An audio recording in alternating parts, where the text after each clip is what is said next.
Artıq 27 iyundan 28 iyuna keçən gecə Abşeronun qərbindən daxil olan hava axınlarının Abşeronun şərqindəki rütubətlə toqquşaraq və şimaldan daxil olan soyuq hava ilə toqquşaraq ekstremal dərəcəyə bir şiddətli bir tufanın qopması potensialı var. Mən buna niyə ekstremal deyirəm? Dünya təcrübəsində Ümumdünya Meteorologiya Təşkilatının kod xəbərdarlıqları var ki, bu kod xəbərdarlığı təkcə küləklərin güclənməsi ilə aid edilən sarı, narıncı, qırmızı kod xəbərdarlığı deyil. Baxın burada yağıntının intensivliyi göstərilir. Baxın mən göstərəcəm sizə.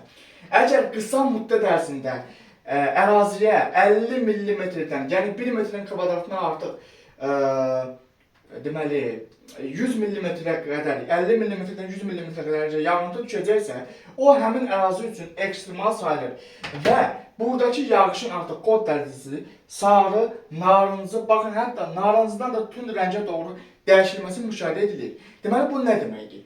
Şəhər ərazisi üçün, yəni Bakı üçün, yəni Bakının bildiyimiz kimi bunu hamımız bilirik. Uşaqdan böyüyə qədər hamı bilir ki, Abşeronun kanalizasiya sistemi deməli yağış suları üçün hesablanmayıb. Əgər Bakıya qısa müddət ərzində, 1 saat ərzində, yarım saat ərzində 50 mm, 100 mm yağış yağarsa, hansı ki bu 26 mart tarixindən mayın 26-sına qədər olan müddətdə 3 dəfəyə yaxın Bakıda şiddətli bir leysan yağıb. Martın 27-ci və 28-sində də yağıb. Aprel ayında da dolu prosesi oldu. Mayın 26-sında da dolu prosesi oldu. Mayın 17-sində, 17 may 2026 tarixində faktiki proseslərdən mən danışıram. Rəsmi olaraq deməli məlumatlarda da bu qeyd olunub. Özünüz də baxa bilərsiniz. 17 may 2026 tarixində cəmi bir neçə saat ərzində Bakıya 100 mm-dən artıq yağıntı yağdı. Deməli bu potensial bir siqnaldır. Bu proses baş verə bilər. Hətta buradakı rənglə baxın artıq sarı, narıncı və narıncı rənglərin də tündləşərək daha ciddi bir sistemdən xəbər verir. Buradakı buludlar, supersel buludlar çox güclü ola bilər və bu sistemin trayektoriyası hələ də məlum deyil. Çünki bu çox dəyişkən bir, çox şiddətli bir konvektiv aktivlik gözlənilir ki, bu buludun dəqiq haradan keçməsi məlum deyil. Abşeronun şimalından keçə bilər, baxın qərbdən də keçə bilər, Abşeronun başının özündən keçə bilər. Əgər Bakının özündən keçərsə, real zaman ərzində bu barədə yenilənmiş məlumatlar kanalda yayımlanacaq. İyun ayının 27-sindən 28-dən keçən gecə Bakıda rekord miqdarda bir yağıntı yağa bilər. Bir neçə saat ərzində yağıntının miqdarı 100 mm-ə keçə bilər. Bu da şəhər ərazisində ciddi bir su basmalara səbəb ola bilər. Xüsusilə bu proses güclü ildırımla müşahidə edilə bilər. Eyni zamanda qəfildən şiddətlənən bir külək potensialı da var. Baxın, burada model yenə də üstə göstərir ki, prosesin ən pik dövrü 27 iyundan 28 iyun tarixinə keçən gecə saatlarında Bakıda gözlənilir. Baxın, burada bir qədər də mən yaxınlaşdırsam, artıq bu sistemin daha çox Bakıya yaxınlaşması göstərilir. Baxın, burada ciddi bir sistem gözlənilir və bu sistemin daha çox Bakıya ona görə təsirlər olacaq. Çünki Azərbaycanın əhalisinin böyük bir hissəsi Bakı Abşeron arasında yaşadığı, yerləşdiyi üçün Bakıdakı prosesin ciddi təsiri. Baxın, buradakı sistemin əsas mərkəzi Bakı ərazisindən keçəcək, Abşeron arasından keçəcək. Bir daha bildirirəm ki, bu sistemin kod dərəcəsi ilə narıncı kod dərəcəsinə uyğun bir yağıntı gözlənilir. Bu da deməli şəhər ərazisi üçün ciddi bir miqdardır. 50 mm, 100 mm əgər dağlıq əraziyə yağırsa, bu dərələrlə suyun axıb getməsi ilə nəticələnir. Amma şəhərdə, Bakı ərazisində 50-100 mm-dən artıq yağıntı bir neçə saata yağırsa, yarım saata yağırsa, bu artıq ciddi bir su basmalara, ciddi bir fəsadlara səbəb ola bilər. Amma bu son təhlil deyil. Bir daha bunu bildirirəm ki, Avropanın İCMWF Hava Tədqiqatları Mərkəzinin burada modeli bu siqnalı verir ki, iyun ayının 27-sindən 28-dən keçən gecə saatlarına, baxın İCMWF, iyun ayının 27-sindən 28-dən keçən gecə Bakıda bir şiddətli bir konvektiv buludların aktiv inkişafı gözlənir. Bu nəyə nəticələnəcək? Sanki Bakının deməli 1 illik yağıntısı 253 mm-də 12 ayla böləndə bunu, onca Bakının quraq şəhər adlandırırlar, amma 2026-cı ildəki proseslər bunu artıq köhnə dövrdə qaldığını göstərir. Artıq yeni iqlim normaları təyin edilməlidir. Milli Hidrometeorologiya Departamenti bunun üstündə ciddi iş görməlidir. Artıq yağış üçün də xəbərdarlıq şkalası hazırlanmalıdır. Mənim başım çıxmır, bu birdən departamentdir. 100-dən artıq istiləri var. Bunlar hara baxırlar, nə edirlər? Mən artıq bu barədə hər dəfə danışmaqdan da artıq özüm də bezala gəldim ki, burada faktiki bir ciddi bir yağışdan xəbər verilir. Küləyin sürəti haqqındakı fırtına xəbərdarlıqlarını verirsiniz. Narıncı, sarı külək xəbərdarlığı. Amma burada yağış haqqında da sarı, narıncı və qırmızı kodla xəbərdarlıq elan edilməlidir. Dünya praktikasında bu belədir. Böyük şəhərlərdə bu qədər yağışın yağması nəticəsində yollarda ciddi bir problemlər yaranır.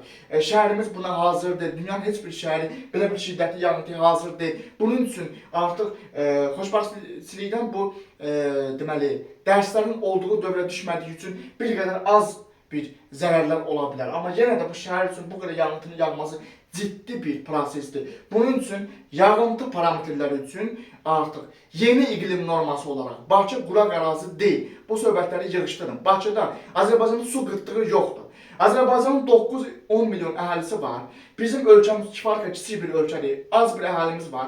Bizim üçün ciddi bir su qıtlığı yoxdur. Suyun qiymətinin qaldırılmaqdansa şəhərimizi bu tip leysanlara hazırlıqlı edin. 2035-ci ilə qədər çox gecdir. 2035-ci ilə qədər Bakıda hər hansı bir leysan üçün bir nələrsə ediləcəksə, bu çox gecdir. 2026-cı ildəki proses, 2026-cı ilin payızında daha ciddi bir iqlim dəyişikliyi olacaq. 2027-ci ildə ondan da ciddi iqlim dəyişikliyi olacaq. Bütün bunlara hazırlıqlı olmaq lazımdır. Mart ayının 26-sından aprel ayının 26-sı, may ayının 26-sı 2-3 ay ərzində Bakıya yağan yağıntı, faktiki yağıntı, bunu siz özünüz də çox yaxşı bilirsiniz ki, Bakının illik 12 aylıq yağıntı miqdarına keçdi. Artıq Bakının bir illik yağıntısı yağıb. Bundan sonra yağan yağıntı artıq demək şəhər üçün əlavə bir yükə səbəb olacaq. Söhbət bundan gedir. Bu haqqında danışmaq lazımdır. Hər gün çıxıb kommunal qiymətlərinin qaldırmağa ehtiyac yoxdur. Su bolluğu var. Ölkədə heç bir su qıtlığı yoxdur. Hər gün çıxır bir dənə qar stoklu bir adam çıxıb deyir ki, hər kimdirsə, çıxıb deyir ki, şeydir. Azərbaycanın su qıtlığı. Azərbaycanın heç bir su qıtlığı yoxdur. Boş-boş millətin artıq bezala gətirməyin. 450-500 manatımız maaş alırıq, onu da 3 manatını suya biz ödürürük. Azərbaycanda heç bir su qıtlığı yoxdur.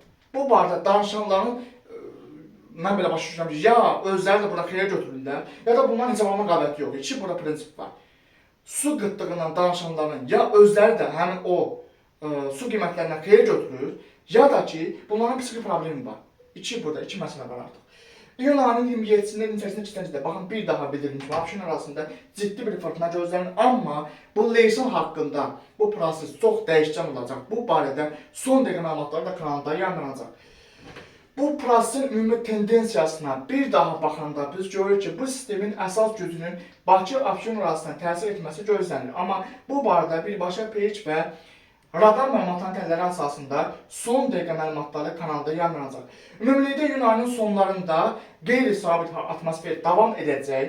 İyun ayının sonlarında yenidən Qafqaz ərazisində, Qafqazın cənubunda yenidən bir leysan və dolu potensialı arta bilər.